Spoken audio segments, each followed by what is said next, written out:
started. Good afternoon. My name is Paul Bulow. This is Teresa Ellerby. Hello. We're both with the U.S. Office of Personnel Management in Philadelphia, and we're in the Oversight Division. And what that means in terms of oversight is our day job is we basically go out and review how agencies are doing their human resources, how they're doing their hiring, their training, their firings, and such. And our side job is we come out and try to do some training, try to give some information to sometimes agencies, sometimes applicants and colleges of how this human resources process works in the federal government. Like any little presentation that we give is not for our benefit, it's for your benefit. So we encourage your questions, your suggestions, concerns. Please voice those as we go through the slides here today. We encourage your participation. Okay. No, doesn't like it.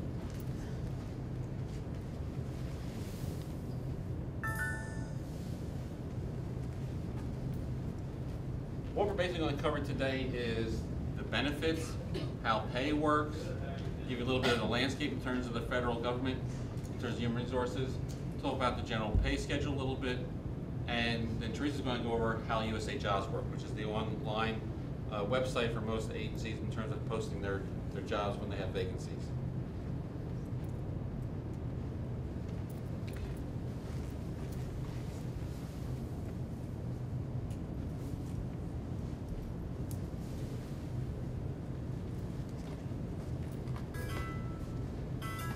Okay, let me talk a little bit about some of the benefits.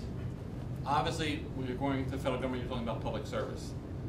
There's a mission involved, whether you're dealing with EPA and the bugs and the bunnies, or you're going to Social Security and you're talking about with the retirees, the Veterans Affairs, you're talking about veterans. Obviously, there's a lot of agencies, a lot of public missions, and sometimes they'll connect up very strongly with individuals, what their interests are. So there is a public service, an opportunity to work for the government and make a difference in how things happen in our country. There's work-life balance in the federal government. Generally, you're looking at a 40-hour work week. You're looking at an 80-hour work week. You have flex-a-place, you have flex hours in terms of your work schedule. It might be what they call a 549, where you're working every other Friday off.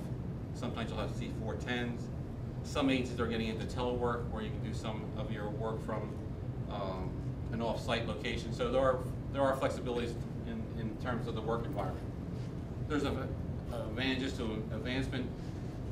There's promotion opportunities. Obviously, you might come in at an entry level, but there's usually some way of moving up through your occupation and through the position that you're going to be applying for. And I'll show that a little bit more to you in a future chart. And obviously, there's training and professional development. Most agencies will have very good mentoring programs, very good training programs in terms of your occupation, your specialty. You're going to bring certain skills with you, then trying to develop those skills and your interests as you move along in the agency in terms of supporting the mission.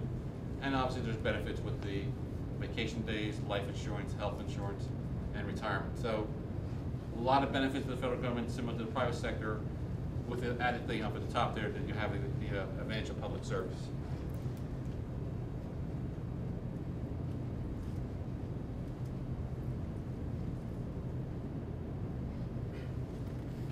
Okay, to tell you a little bit about the federal pay, it's competitive.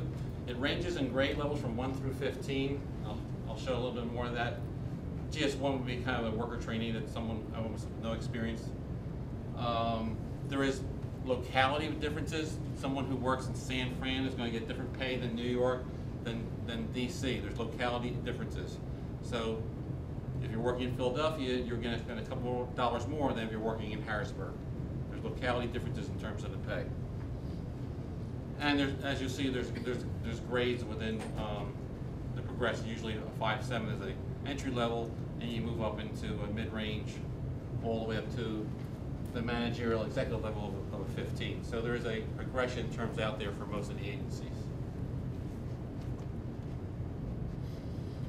This is a chart I want to go over to try to give you a sense for how it works in terms of education, how it works in terms of the grade structure. If you're coming out of college with a bachelor's degree, no experience, just a bachelor's degree, you're coming in what they call the GS5 level. And we'll show you a chart shortly, and you can see what the salaries go with that. Now, bachelor's degree also get a 7 level if you've got your good grades. So your parents are telling you to get good grades, you were getting good grades, this is the benefit.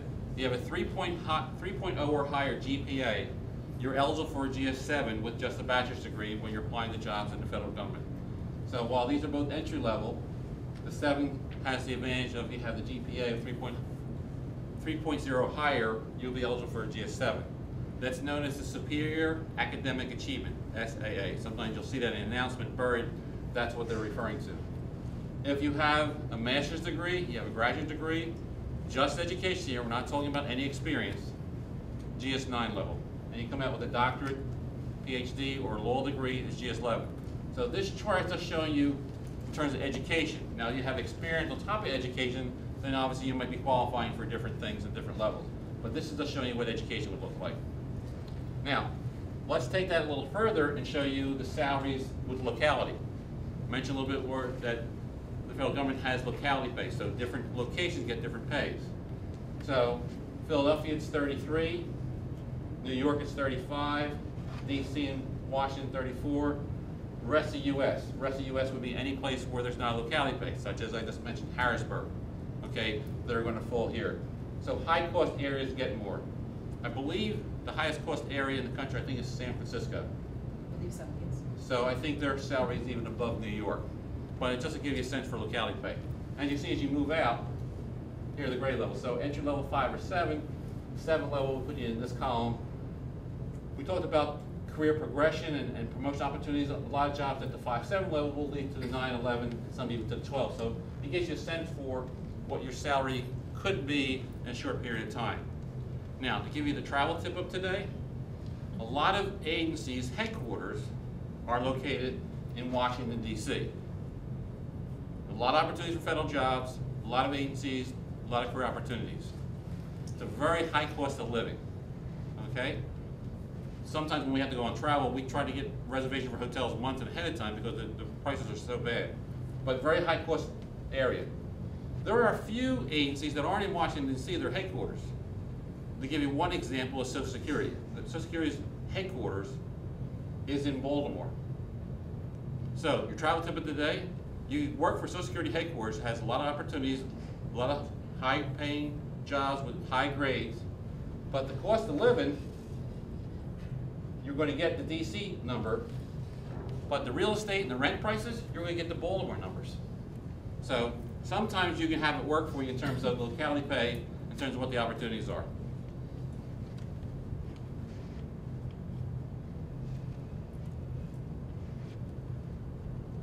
Okay, this is just showing you breaking out the jobs by location. Now you may have thought that all the jobs are in DC. There's a large number of the jobs in DC, but they're not all in DC. As you can see, this is broken out by components of the area from New England to the far west. The largest concentration of jobs is in the Mid-Atlantic. Philadelphia is what they call a regional city, so most of the cabinet level agencies are in Philadelphia. Besides the cabinet level, you have a large number of defense bases in the area. You have McGuire in New Jersey, you have Dover in Delaware, you have Aberdeen in Maryland. So you have Air Force and Army in very close proximity. Plus you do have a lot of headquarters down in DC and Maryland and Virginia. So in our area of the country, you have you have the highest concentration of federal jobs in the area. So that's kind of give you a feel for where they are by location. Now let's cut the pie a different way. Let's look at occupation. And these are projected numbers based on what they thought the funding levels were going to be, what their mission requirements were going to be, and what the retirement projections were. This is what they're projecting for hires for 2012. Now you can see by occupation, a very large number of jobs coming our way. Some of this is being driven by the retirement wave. I think the average age in the government is the high 40s, 47 or 48. So just on that alone, the medical security, obviously with Homeland Security and always the threat of the terrorism from abroad, that's a very high area in terms of jobs. Compliance and enforcement, a lot of agencies that you're familiar with, EPA, FCC, FDIC, SEC, all those compliance agencies, enforcement have a large role to play and have a large number of positions. Obviously, you have the paralegals and legals, high concentration in management in terms of budget, HR, and other areas, accounting, and information. Obviously, IT, those numbers will probably keep growing from those levels there, but that does kind of give you a different slice of the pie of where you think the occupations are going for 2012.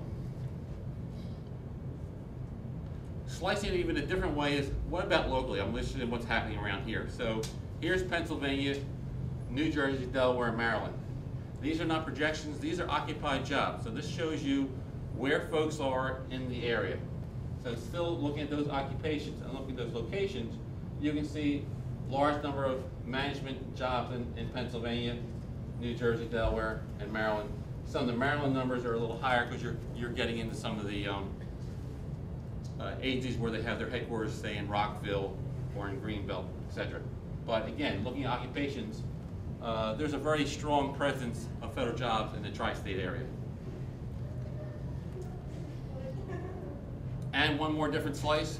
You want to see your favorite cabinet level? Again, we're what they call a regional city. There's 10 regional cities in the government. Philadelphia is one of them. So usually if you're a regional city, most of the cabinet levels have an office in here. So if you're looking at a particular agency, particular department where your interests are, they're going to be in the Philadelphia area. And as you can see, some of these numbers, like defense has the larger numbers, some has going from the base activities. But you can see even ones you're not maybe thinking off the top of your head, like the Department of Veterans Affairs. Between VA hospitals, clinics, and even the benefit operations they have in terms of processing claims for benefits, the VA has a very big presence in the tri-state area. Treasury, some of those numbers are IRS, and as we're approaching April 15th, you can understand that they have a little few more people than normal in here. If you're interested in IRS, you know, when they're gearing up for the tax season, they're usually starting to gear up late summer, early fall for the following tax year. So they don't start hiring people April 14th. They've been hiring for quite some time. You have transportation with FAA and State Department and so forth. So most of the federal agencies have a presence in Pennsylvania and in the tri-state area. Okay. This I want to explain to you so you understand the next part when Teresa's going into USA Jobs. There's two services primarily. There's a couple little small ones, but there's the competitive service and the accepted service. Competitive by its very name here means there's competition involved. There's going to be, you know, everybody in this room applies for a job, you're going to compete for the job, and Teresa's going to pick you out. But there's competition in some fashion. Applying for the job, who gets complete the online questionnaire, you get scored, you get interviewed. There's competition as part of the selection. When it's in a competitive service, the law and regulations require, it's not option, that there's public notice. And how that public notice is met is the job must be placed on USA Jobs. So if the job is in a competitive service, my job as human resource specialist is in a competitive service, it was advertised on USA Jobs. But there's a whole another section. The accepted service. The accepted service, as you notice right here in the middle one here, it talks about fair and open competition. It doesn't say public notice. There's no requirement in the law for the accepted service jobs to be on USA Jobs. If you want a percentage, it's roughly 70-30. That's real rough. But about 70%, maybe 60% of the jobs are in the competitive service, about 30 are in the accepted service. If your accepted service is not going to show up on USA Jobs, most of the intelligence agencies like FBI, CIA, they're the accepted service. For some reason, there's a particular agency that has an exception for competition. You can see in their type of line of work, they want to do things kind of in a different way. So there's actually higher hurdles, but they're accepted from the public notice requirements. So accepted service, fair and open competition. To find out about those jobs, you're going to go to the individual agency websites. So if you're interested in the CIA, it's not going to be on USA Jobs. It's going to be on the CIA's website or the FBI's website. So it takes a little more due diligence. Some you don't think of, maybe like FAA. We wouldn't think that they're there, but they are. They had some differences written in their laws and regulations which exempted them from competition. So you're not going to see them sometime on the accepted service.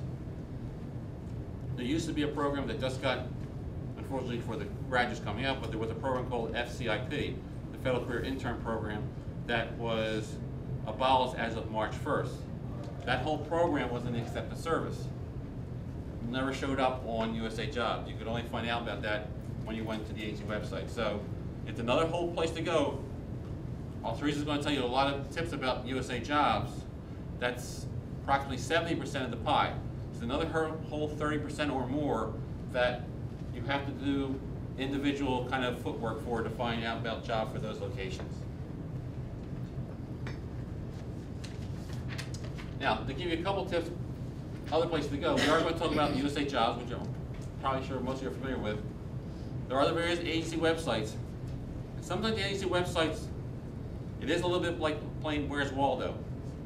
You can go on the agency website and right on their home page, on the first page, you'll see something up at the top or at the bottom that says career or jobs. That's easy to find where it is.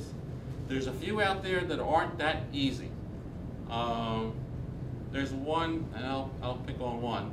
The Department of Veterans Affairs. You go onto their homepage, nowhere on their homepage does it say careers or jobs. You have to start clicking around a couple places.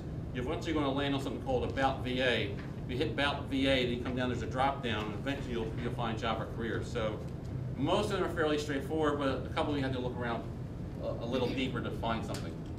There's also this USA.gov, which is basically an A to Z index. You'd be amazed at the number of little tiny small agencies that are out there, sometimes with very big missions. For example, anyone hear of PTO?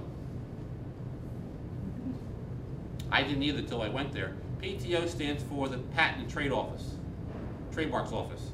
They hire hundreds of people. Their backlog of patents is in 7 figures at this point. It's a little agency nobody's heard of that actually hires a whole bunch of people. And down here, makingthedifference.org, again, a lot of good information, particularly about what the agencies are doing, and some of those folks you haven't heard of. They give you some information what's happening with the federal sector, so that's another good website. But what we want to talk more about is USA Jobs, and I'm going to let Teresa talk to you about USA Jobs. Thank you. Hi, everybody. Hi. How you doing? Good? Okay. Here to talk about USA Jobs. How many have seen this website? Hands? Okay, so this is probably will be relatively easy and straightforward. Go to the next slide. How many have an iPhone, an iPad, or a device that downloads apps? Most people? There's an app for that. So essentially, you could apply to your job on your phone, your iPad, or whatever mobile device you have, and apply for your jobs for the federal government. Okay. Paul talked about makingthedifference.org. Makingthedifference.org is a really good, resourceful website to find information about an agency, to find about internships, agency profiles, information about, I have a degree in this, so what would it pertain to in the federal government? Really good, useful tools to reference regarding federal agencies. So if you're doing research and trying to get to know an agency, this would be a good spot to reference. Paul also mentioned that every position in the federal government will not be on USA Jobs, so you definitely want to check agency websites. Once you determine, oh, I want to apply for maybe what is this, Department of Defense, go to their website, see what they have on there, because everything's not going to be on USA Jobs. Unfortunately, every homepage is not as user-friendly, so you're going to have to maybe search for the career page, the career link, looking for the careers tab, or using the search engine saying find the jobs. Some of them are harder to find than others, but they're there. Going back to USA Jobs, on USA Jobs is actually a helpful tool. On the page, basically, you have a degree in a certain field. USA Jobs has a page full of degrees and showing you the corresponding positions in the federal government that they relate to. It's not an exact precision of the jobs that relate to the degree, but at least it gives you an idea, if you have a degree in liberal arts, what would be most transferable in getting into the federal government. Okay, here's USA Jobs. There's a multitude of ways to look for positions in the federal government using USA Jobs. Certain search features will help you in finding what you're exactly looking for. So if you're looking to stay in Philadelphia, just like Monster or any other search engine for jobs, it works very intuitively just the same. So if you're looking for Philadelphia, you can put in that location. Another option, if you're looking for certain positions, you can look for the series. Now the series for the federal government, every federal position has a 4-digit code. They're on USA Jobs when you search for positions, but they're a 4-digit code. So if you're looking for, this example is an auditor, it's a 0511. So essentially you can put in that 0511 and it'll pull up every auditor position that's posted on the site. If you're looking for human resources, that's 0201. It'll pull up every human resource position that's posted on this site. So once you know that code and they're on here, you can essentially just plug in that code, ta-da, here they are. Another option of searching for positions is looking by grade. Paul mentioned that entry-level positions in the federal government are at the GS5 or the GS7. If you have experience beyond that, in addition, you can look at the GS9 and so forth. But you can search by grade, and it'll find all the positions that fit in those 2 grades, or in whatever grades that you're searching for. Another option to searching is by money. If you know you want to get a job that's going to pay you $40,000, $50,000, or $60,000, you can search for those parameters and plug them in, and it'll screen out for those particular jobs. The keyword search. I like the keyword search. You can search by plugging in a specific word. I don't recommend it if you're very open to certain positions and you're just saying, I just want to find what's out there. Keyword search is not necessarily what I recommend, but it is good if you're looking for something specific, a specific knowledge or a technical trade or an understanding. So if you're an attorney and you want to look for a job, you can plug in lawyer. It'll pull up that word specifically. What about early childhood education? It'll pull up that word specifically. And it could be positions across the board that maybe have a certain niche in that field. Or perhaps you're bilingual and you speak Spanish or whatever language.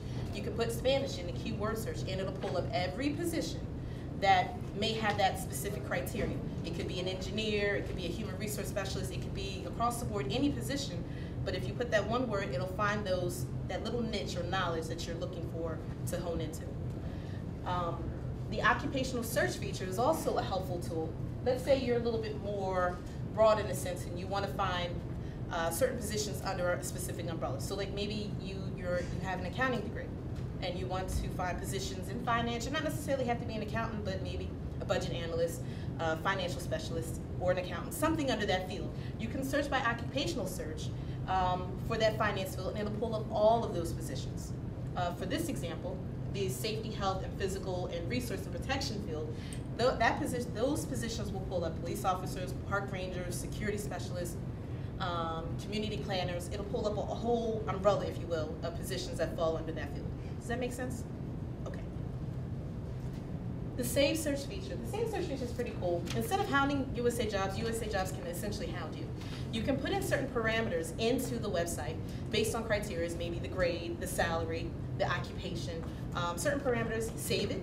And what will happen is every time positions get posted on the site, you'll receive an email notification of when those jobs come in. So you'll know, instead of going to the site and searching, you'll be prompted, hey, this position just posted. So you can apply to them when they come up. Okay, this is important, the anatomy of the job. On every vacancy announcement, there are tabs. Their overview, the duty, the qualifications and evaluation, benefits and other information, and how to apply. Why is that important? Although the application process is relatively the same throughout the federal government, in most cases, there are some agencies that have specific requirements, and they convey those in the announcement. The vacancy announcement is the agency's contract or promise to the applicant of what they're going to provide, what services they're going to do, the job, and their expectations of people who apply. If you do not read this announcement carefully, it could make the difference of whether or not you're considered, you're qualified, and you're referred. Because if you don't meet the requirements, it's very easily where an HR specialist like myself can look at your application and say it's incomplete, this person did not supply the documentation that was specified in the announcement, and therefore we can't consider you further. So that's really important that you dissect these announcements and making sure that if you're really interested in them, that you read them to make sure that you're supplying the appropriate documentation or adhering to what they're asking you to do. Okay? USA Jobs Info Center. It's another resource tool similar to makingadifference.org that will provide you information specific to federal jobs. There's an acronym list that'll help you if you're not sure what this means or that means. There's also information about special hiring authorities, if you have military experience, if you served in the military. That information is there. Also, I'm trying to see, excuse me. Specific information about the federal hiring process. There's tutorials on how to utilize USA Jobs. There's tutorials on resume writing tips, so there's useful information there that will guide you on how to apply. Okay, you found a job, that's great, wonderful, yay. Before you even apply to the job, you're going to be prompted to create an account. Creating an account is relatively simple, name, date, address, all that simple information, but be prepared sometimes with the federal government to provide information that you may not likely provide in the private sector. Okay. This is important, building a federal resume online. You will build your resume online. It'll prompt you to do that. But as a staffing specialist or a human resource specialist, it's important, at least with Usajobs, you can save up to 5 resumes. If you have one resume, I advise you to create another resume. Why do I say that? Because oftentimes the biggest problem that I see why applicants don't get referred to managers is because they have one generic resume, one resume applies to all positions, and that is not true for the federal government. It is very important that you tailor your resumes to suit the positions that you're applying for. Now with this economy, the federal government is extremely competitive, and positions where people are applying to that had a few applicants applying are now having hundreds, and that's not an exaggeration. So it's really important that when you apply and you create your resume and it's conveying your experience. It's truly matching up to, per se, the job that you're applying to, because it could make or break whether or not you're referred. Okay, so tailor your resumes and save them on Usajobs. Building your federal resume online, like I said, there's specific information, your work experience, your references, affiliations, certifications. Make sure you have that on there. Your degree, make sure you spell all that information out, because those things, again, your degree alone is qualifying.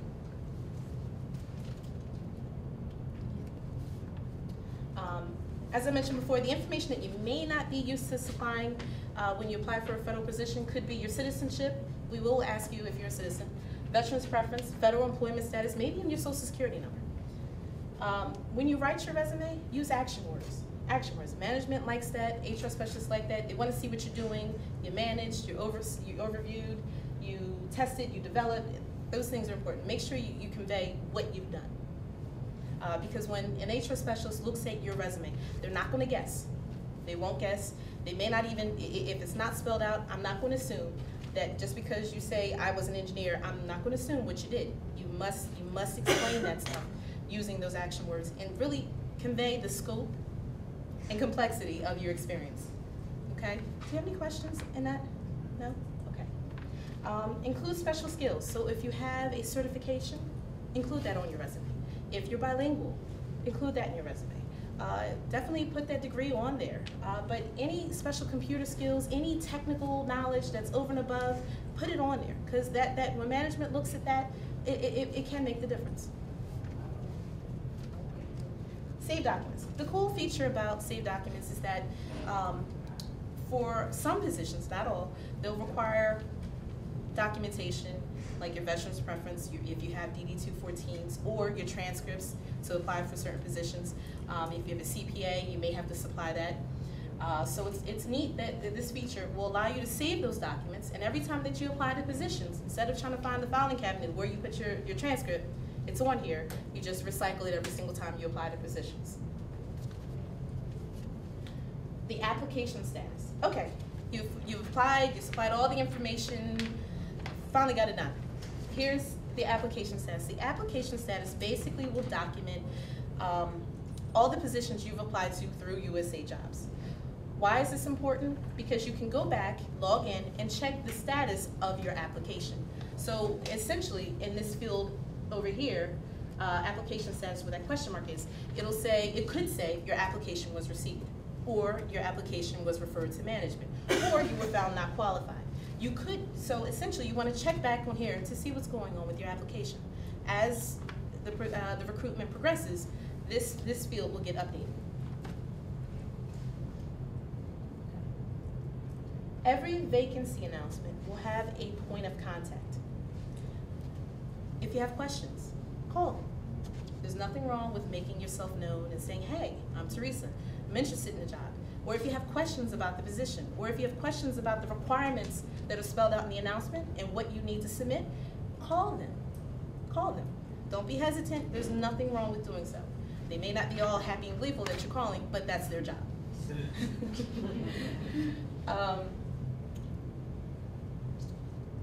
Yeah, and another thing, incomplete applications down here. Every vacancy announcement will have an open and closing date. Some of them are open all year round, 24/7, they don't close, it looks like, and others will have a deadline. Make sure that you give yourself ample time to apply, to submit the appropriate documentation, because once that announcement closes, it's done, it's done, it's done. More than likely, most specialists will not take the time, especially with 100 applications, will not take the time and say, Teresa, you didn't submit your transcript. Can you submit that to me? Sorry, Charlie, there's 500 other applicants that did that. So make sure you give yourself enough time, because some of these applications are not short and sweet. Some of them are not. Sometimes you have to submit documentation and answer questions. So it's not, sometimes it's not just resume, download, I'm done. Okay, so give yourself enough time to do that. Okay, the overview. I had some notes and I want to make sure I cover everything that was in my head here. Of course, if you haven't done so already, create your account in Usajobs, set up your profile, use your search engine just like with Usajobs. But hold on for 1 second. The announcement, in most cases, the vacancy announcement will have questions. I don't know how many have applied for actual positions on Usajobs. Anybody? Okay. For those positions, most of the positions will have assessment questions. It's important that you answer those questions, one, truthfully, of course, but making sure, and this is why it's important to have your resume tailored, but making sure whatever questions you answer, because these are assessed by somebody like me to make sure that you have them, make sure they reflect what's in your resume. So if you say you have budget experience in the assessment questions, make sure there's some kind of budget experience in your resume. Because what will happen is if they're conflicting, or if they're not matching up, then we question it. And oftentimes when you apply to these assessment questions, you get a score. Only the best get referred. And if I see, in some agencies' policies will say, well, hey, if we don't see that correlation, if we don't see that match, we're dropping your score because we don't believe you. So that means you're less qualified or perceived less qualified than some because, again, only the best get referred. Does that make sense? Okay. So making sure that that experience matches up with what you say you have. Again, submit your application on time by the deadline. Follow the appropriate requirements that are in the announcement, because if your application is incomplete, it's slim that somebody will call and say, would you kindly supply this information? Okay, what happens next? This is the back end of the whole process that you don't see. So you submitted your application, you sent it off, you applied on time, everything, your ducks in a row. What happens? Again, like I said, the assessment question you'll answer. Somebody like me will assess them. They'll say, okay, he or she has the experience. Only the best get referred. So it's making sure, it's really important that you convey, your resume clearly conveys your experience. The assessment questions match up to your resume. We refer your names. The best get referred to management. And your interviews are pretty much the same, just like with any interview you have in the private sector. It's no different. You sit down, you give them your best, and you go for it. But there's certain things that you definitely want to do if you get called for that interview. One, let's see.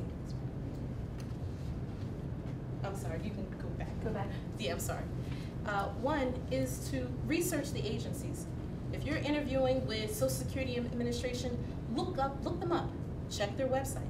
Know what makes them tick. Understand their mission. The last thing you want to do is go into an interview and know nothing about the employer that you're applying to. Show them that, because management will like that.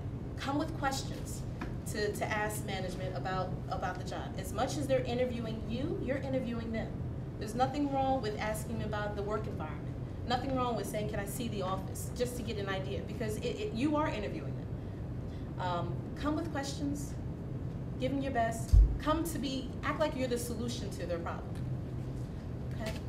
Another idea, do research on the agencies.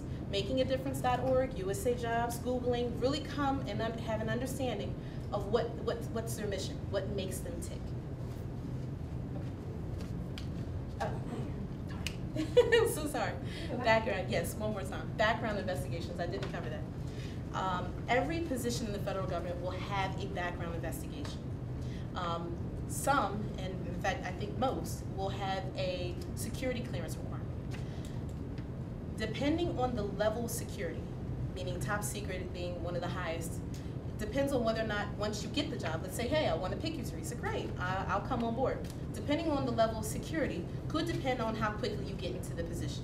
Security clearances can take a while, some can be quick, it depends on level of security and how much investigating they have to do on your background.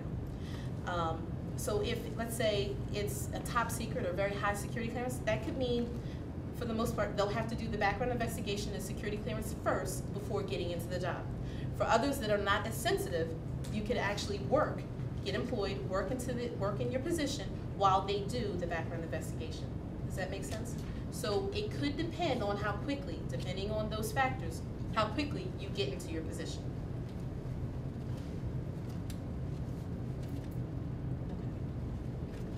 Summary tips in applying. Research, and I've said this before, research potential opportunities. Look at agencies, Google federal positions. You'll be surprised at what comes up. Consider various employment avenues. If you're interested in finance or in an engineer, you'll be surprised that there's a lot of agencies that have those positions across the board. Or you'll be surprised that there are some specific positions that are just unique to that agency. So once you know that, you'll know how to target your search. Search on job websites and specific agencies. Everything's not going to be on Usajobs. Remember, you'll have to do that digging. And again, Google's been my best friend in finding positions. I myself did not find my position on Usajobs. I actually found my position on my career website, my college career website. So when I went to the career office and I said I'm looking for jobs, I checked their website. There was the federal position that got me in. So just looking at all avenues. Usajobs should be the first, but definitely looking at alternate avenues and getting your foot in the door.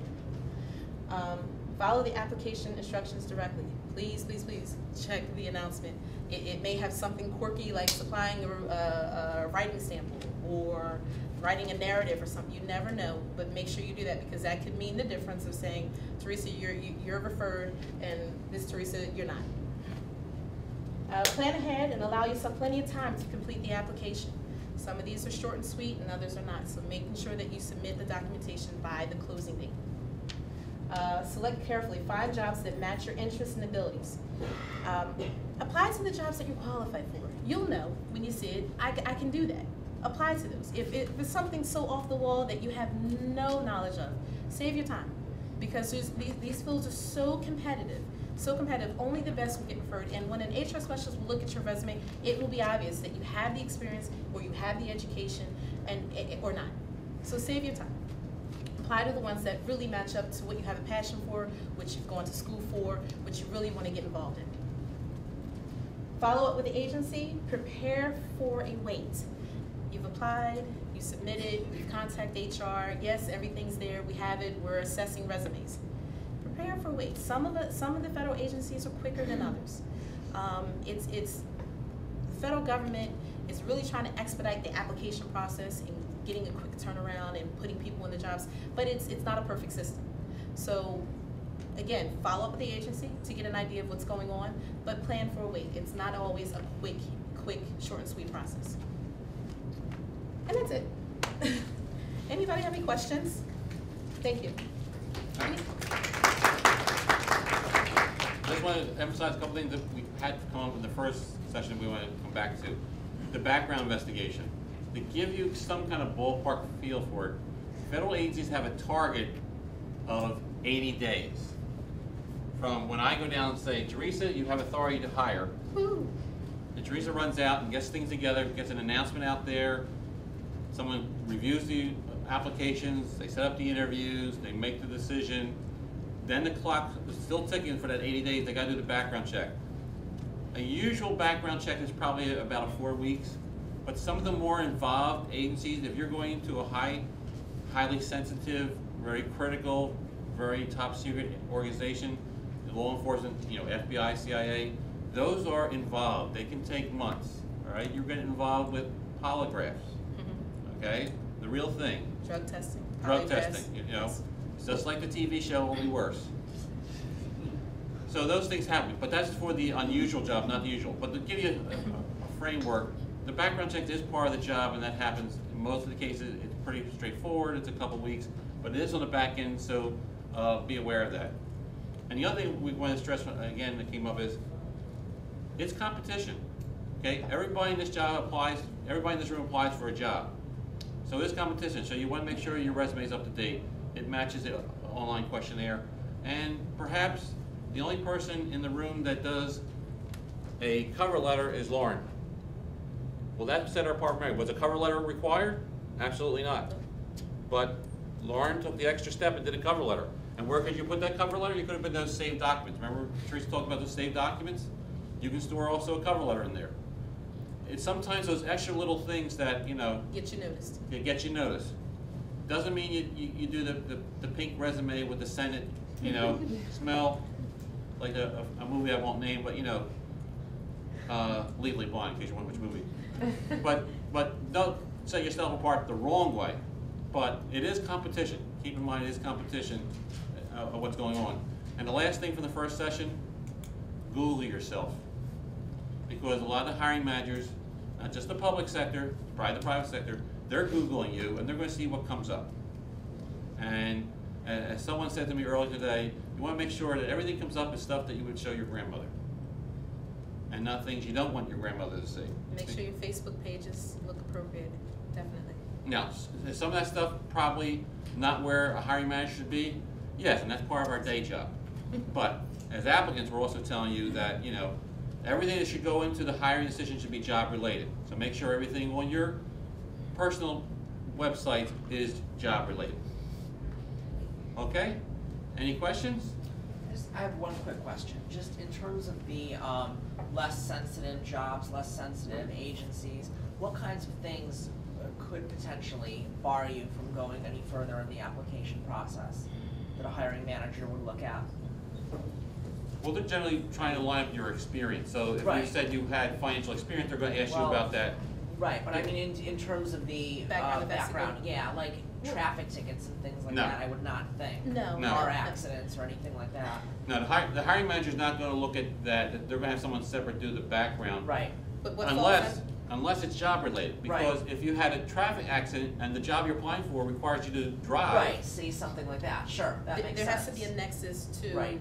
something like that in correlation to the job. There has to be a correlation to Right. whatever they're finding that would make them say, you know. For, at least from my experience, and I don't do the background investigations, I know they check my credit report, my finances, bank statements. They called my neighbors. How is she? What kind of person is she? So that integrity piece is also part of what they look into. So it's not a painful kind of thing, but you know, they look at every. I was just curious as to what they were looking at, you know, particularly for the you know lower level jobs. Right, yeah. right. It's not overly invasive, Yeah. but like Teresa said, it's a nexus. So if you're going to have a job in the VA or SSA where you're granting claims and benefits to individuals, they're going to want to know what your credit history is. Right. Sure. Makes sense. Yes. Oh, sorry. I just have a quick question about the saved documents. Yes. In reference to transcripts, if your school doesn't allow you to submit an electronic transcript and they're asking for it, what do you do? Well, the nice part about you don't have to. Well, you can scan your own. That's how I got my own there. You can. So if I have the official, I can just scan it onto my computer. Right. Yes.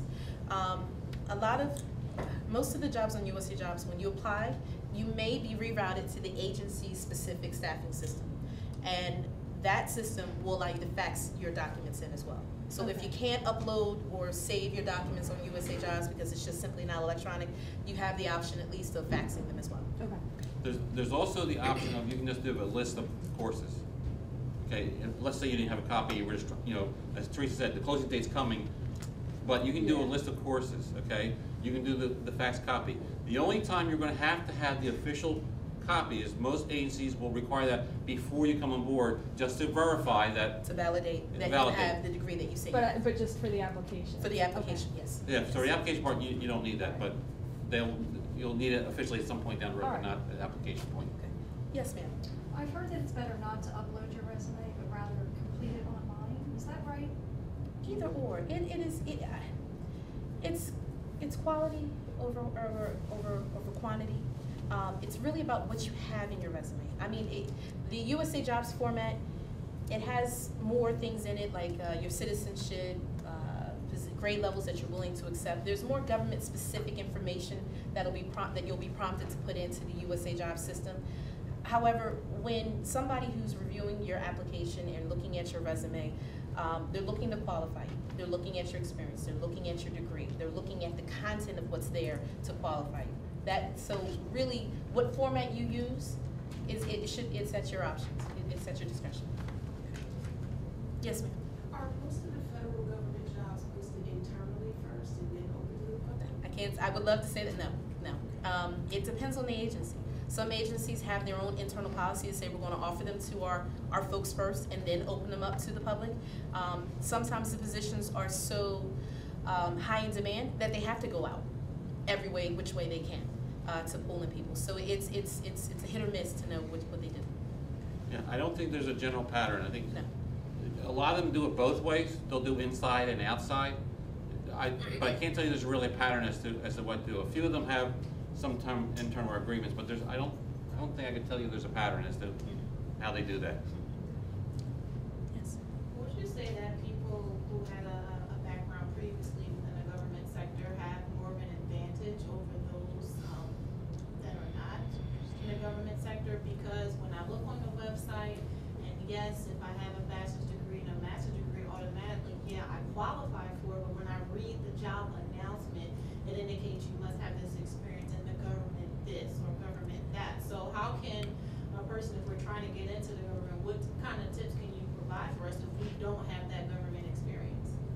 Okay, if the announcement is at the entry levels, the 5 and 7, even I would say the 9s, generally you should be okay applying to those areas.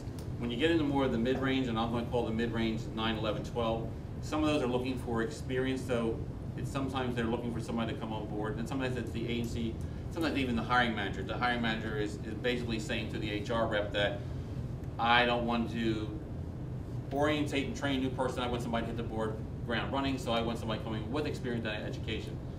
I mean, sometimes that's what's going on behind the paper, but in terms of what you can do in terms of applying, you want to show how you're valuable and how you meet those qualifications. So you say what you have in terms of your education. If you have internships, paid or unpaid, a lot of times folks leave off their volunteer experience that can help them in terms of applying. They don't put it, but put it on there. Money or not, it's irrelevant. It's the experience that will get you qualified or your degree. So whether or not it gets paid or not, what you know is how you can get qualified. Okay. Any other questions? No? Well, thank you. I appreciate it. Thank you for your time. Thank you.